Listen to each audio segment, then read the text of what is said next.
የአሰብ ጉዳይ እንደገና ተካረረ። መንግስት ትዕዛዝ ሰጠ።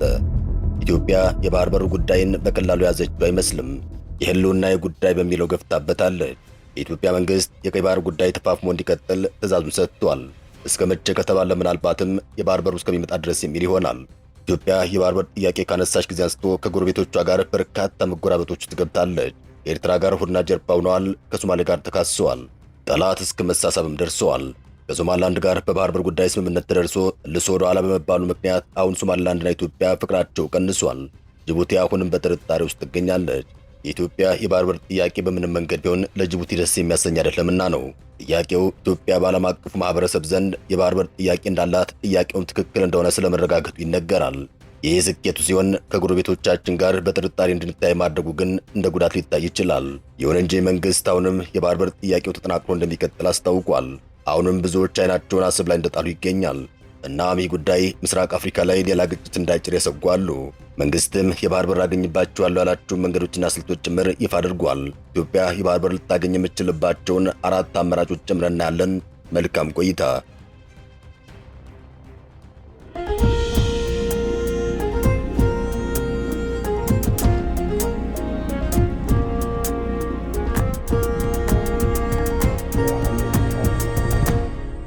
የፌዴራል መንግስት የኢትዮጵያን የባህር በር የማግኘት መብት ለማስከበር የሚደረገው እንቅስቃሴ በተጀመረው ግለት እንዲቀጥል አቅጣጫ ማስቀመጡን አስታውቋል። ይህ ማለት ኢትዮጵያ የባህር በር እንደሚያስፈልጋት ዲፕሎማሲያዊ ስራዎችን መስራት፣ ድርድሮችንና ውይይቶችን የባህር በር ካላቸው ሀገራት ጋር በተቻለ መጠን መጀመር፣ ሁሉንም አማራጮች ማየት የመሳሰሉት ይቀጥላሉ ተብለዋል። በተለይ ዓለም አቀፉ ማህበረሰብ የኢትዮጵያ ጎረቤቶች ለኢትዮጵያ የባህር በር እንዲሰጡ ጫና እንዲፈጠር ስራዎች ሊሰሩ እንደሚችሉ ተጠቁሟል። ጠቅላይ ሚኒስትሩ በቅርብ ባደረጓቸው ጉዞዎች ይህን የባህር በር ጉዳይ እንደሚያነሱት ተነግሯል። ለአብነት ለብሪክስ ጉባኤ ወደ ሩሲያ ባቀኑበት ወቅት አምባገነን ከሚባሉት ከቤላሩሱ ፕሬዝዳንት ጋር ባደረጉት ቆይታ ይህን ጥያቄ አንስተውላቸው ነበር። ቤላሩስም በተመሳሳይ ልክ እንደ ኢትዮጵያ የባህር በር የሌላት ሀገር በመሆኗ የጋራ አጀንዳ አለን በሚል በተነሳው በዚህ ውይይት የቤላሩሱ ፕሬዝዳንት ኢትዮጵያ በሰላማዊ መንገድ የባህር በር ማግኘት እንደሚገባት መናገራቸው ተዘግቦ ነበር። ፕሬዝዳንቱ የኢትዮጵያ ጎረቤት ሀገራት በሰላማዊ መንገድ አልሰጥም ካሉ ሞኞች ናቸው ማለት ነው ሲሉ በቀጣይ ሌላ ሊከተል ይችላል በማለት አወዛጋቢ ንግግር አድርገው እንደነበር አይዘነጋም። አሁን ላይ መንግስት እንዲህ አይነት የባህር በር ዘመቻዎች እንዲቀጥሉ ነው መወሰኑን ያስታወቀው። መንግስት ኢትዮጵያ ዓለም አቀፉ አካል ሰላምና ደህንነትን ለማረጋገጥ የነበራትና ያላትን ከፍተኛ ሚና ተረድቶ ወደ ቀይ ባህር ለመመለስ የምታደርገውን ጥረት እንዲደግፍ ጥሪውን አቅርቧል። ይህን የፌዴራል መንግስት ውሳኔ ያወጣው የብሔራዊ ደህንነት ምክር ቤት ሲሆን ዛሬ ረቡዕ ሚያዝያ 1 ያደረገውን ስብሰባ በተመለከተ በጠቅላይ ሚኒስትር ጽሕፈት ቤት በኩል መግለጫ ተሰጥቶበታል። እናም ኢትዮጵያ የባህር በር ጥያቄውን አጠናክራ ትቀጥላለች፣ መንግስትም መመሪያውን አውርዷል ነው የተባለው። በውጭ ያሉ አምባሳደሮችና ዲፕሎማቶችም ይህን አጀንዳ ላለማቅረብ ይጠበቅባቸዋል። መንግስት የቀይ ባህር ዘመቻ ግለቱ ሳይበርድ ይቀጥላል ብለዋል።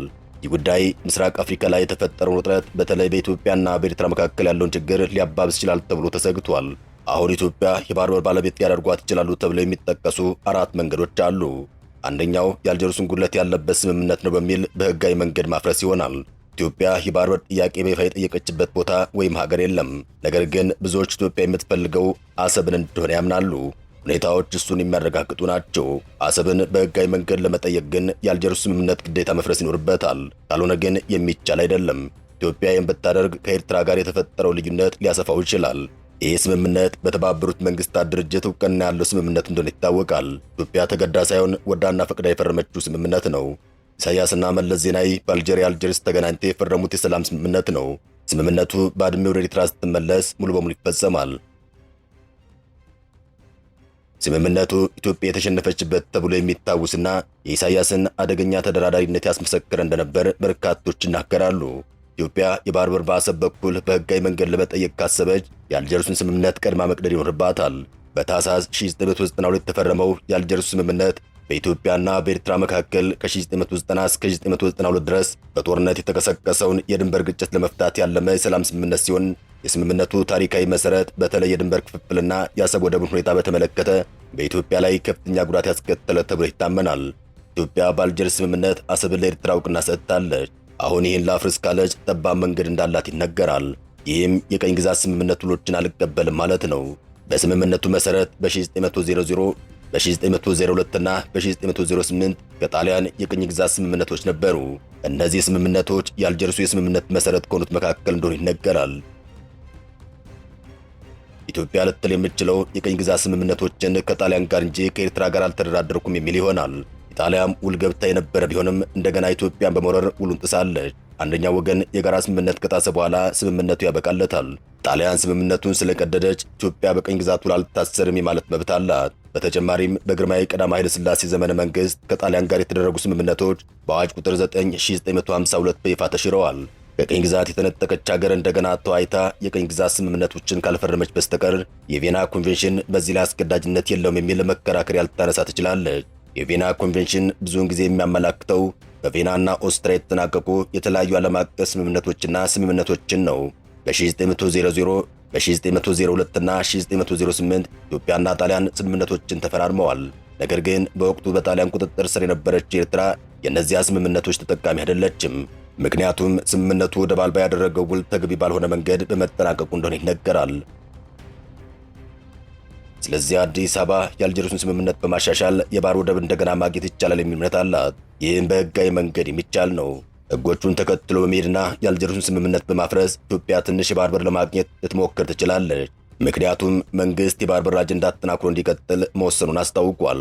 ሁለተኛው አማራጭ ከኤርትራ ጋር በመስማማት አሰብን መጠቀም ይሆናል። እስካሁን ዓለም አቀፍ ተቋማት ጭምር የሚደግፉትን ነው። ኢትዮጵያና ኤርትራ በጋራ በቀጠናው ላይ ተባብረውና ጉልበታቸውን ሞልተው በጋራ እንዲያድጉ ይመከራል። ኤርትራ የኢትዮጵያን የባህር በር ጥያቄ እንዳጋጣሚ ተጠቅማ በመልሱ በጣም የሚያስፈልጓትን ነገር ከኢትዮጵያ ማግኘት ትችላለች። ለዚህ ግን ሁለቱ መንግስታት መተማመን ይኖርባቸዋል። በእርግጥ ይህ አማራጭ ቀደም ሲል ስለመሞከሩ ይነገራል። ኢትዮጵያ አሰብን ለመጠቀም ወስና የመንገድ ግንባታዎችን ጭምር አካሂዳለች። ጠቅላይ ሚኒስትሩም አሰብ ሄደው ጎብኝተው እንደነበር አይዘነጋም። ሆኖም ግን በኋላ ነገሩ ቆሟል። ይህ አማራጭ የሁለቱ ሀገራት መሪዎችን በጎ ማሰብ ይጠይቃል። አብሮ ለማድረግ ህዝባቸውን ከችግርና ከድህነት ለማውጣት ፈቃደኛ ከሆኑ አትራፊው መንገድ አብሮ መስራትና መጠቀም ይሆናል። ኢትዮጵያ ወደ አሰብ የሚያደርሱ መንገዶችን ማስፋት፣ የአዋሽ አራ ገበያ ባቡሩን ከተቻለ አሰብ ድረስ እንዲዘልቅ ማድረግ ከተስማሙ ሊተገብሩት የሚችሉ ናቸው። ቀጠናው ላይ ያለውን ሀብት በጋራ ለማልማትና ለማድረግ ፈቃደኛ መሆን ግን ያስፈልጋል። ሶስተኛው አማራጭ በሰላማዊ ድርድር ካናል በመቆፈር የባህር በር ማግኘት ነው። ይህ ስልት በአንድ ሰሞን አጀንዳ ሆኖ እንደነበር ይታወቃል። ካናል በመቆፈር እንዴት ቀይ ባህርን ወደ አፋር ማስገባት ይቻላል የሚሉ ጥናቶች ጭምር በኢትዮጵያ ቴሌቪዥን ሲቀርቡ እንደነበር ይታወሳል። ሆኖም ግን ብዙዎችን ሐሳብ ተግባራዊ ለማድረግ እጅግ ከባድ ይሆናል የሚል አስተያየት ሲሰጡ እንደነበር ይታወቃል። ይህን ሐሳብ ተግባራዊ ለማድረግ ከኤርትራ መንግስት ጋር ሰላማዊ ስምምነት ተደርጎ ከአፋር ቀይ ባህር ጠረፍ ተነስቶ በኢትዮጵያ አቅራቢያ ወደምትገኘው ቡሬ በቂ የመርከብ ካናል ጣቢያ በመቆፈር የባህር ወደብ ማግኘት ይቻላል የሚሉ አሉ። አራተኛው አማራጭ ግን በርካቶች የማይመክሩት ነው። ምክንያቱም ከጥቅሙ ጉዳቱ ሊያመዝን ይችላልና ነው። ሁለቱን ሀገራትም ከፍተኛ ጉዳት ላይ ይጥላል። ምክንያቱም አማራጩ ኃይሉ ስለሆነ።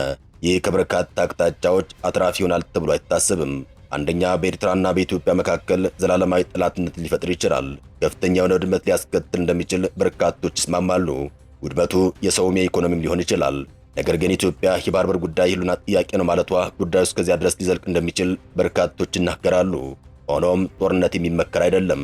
ዓለም አቀፍ ተቋማትም ኢትዮጵያ የምታቀርበው ጥያቄ በሰላማዊ መንገድ ብቻ መጓዝ እንዳለበት ከወዲሁ እያስጠነቀቁ ናቸው። ከላይ የተጠቀሱት አማራጮች የጦርነቱ ሲቀር አንደኛው ተግባራዊ ቢሆን ሁለቱን ሀገራት በኢኮኖሚ እስከ ማዋሃድ ድረስ ሊዘልቅ ይችላል። ተዘግቶ የኖረው ድንበር እንዲከፈት፣ የህዝብ ለህዝብ ትስስሩም እንዲመለስ ያደርጋል። የሁለቱ ሀገራት ኢኮኖሚ ይለመልማል። ኢትዮጵያም በጅቡቲ ላይ ያላት ጥገኝነት ያከትማል። የኤርትራና የኢትዮጵያ ህዝቦችም በጋራ ማደግ ይችላሉ። ቀጠናው ላይ የሚርመሰመሰውን የውጭ ኃይልም ለመቆጣጠር አቅምን ይፈጥራል። ይህን ለማድረግ ግን የሁለቱ ሀገራት መሪዎች በቅን ልቦና መግባባት ይኖርባቸዋል። አሁን ኢትዮጵያ ጉዳዩን አጠናክራ የምትቀጥል ከሆነ ከዚህ ቀደም ከነበሩት ሌሎች ገፋ ያሉ እንቅስቃሴዎችም ይታዩ ይችላሉ። ምናልባት ይፋዊ ጥያቄ፣ ክስ አሊያም ደግሞ ሌላ ነገር ሊሞከር ይችላል። አበቃን። ሰናይ ጊዜን ተመኘን።